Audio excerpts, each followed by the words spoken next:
Max, you and Don Chaney are the only two people who played with both John Havlicek and Larry Bird. Mm-hmm. And what can you just go? I'll throw that at you. Havlicek, you got him at his age 36, his final year. What was it like for you to be around John Havlicek? What did you take?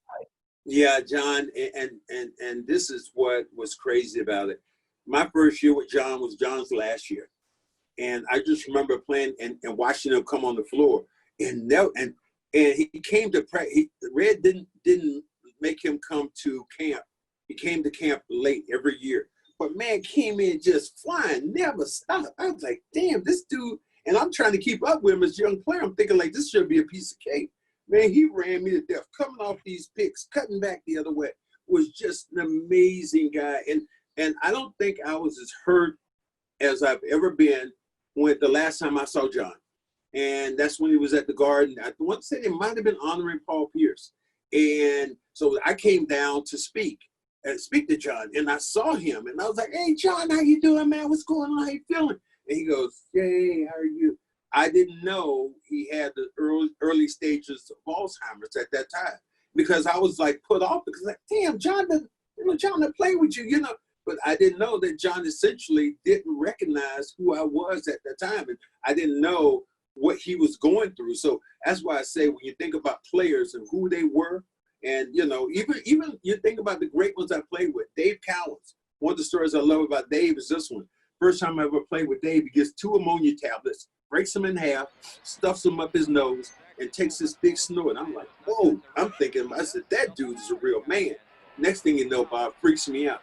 Opens his shirt up, blows his nose in his shirt, and then rubs it all over his body. I'm like, holy shit, who does this kind of stuff? So, and then another one that I thought was just as good was Pete Maravich. We played with Pete last year.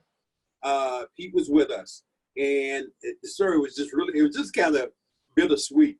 Pete gets the ball, one of the greatest players ever, gets the ball, passes into Larry. Larry forces up a shot. Peace Man comes down and double teams Larry. Larry forces up a shot. We call timeout somehow. We come to the bench. Pete looks over at Larry and says, Larry, they're double teaming you, man. You got to pass the ball. Larry in that Southern draw just looks up, drinking the water, and says, you know what?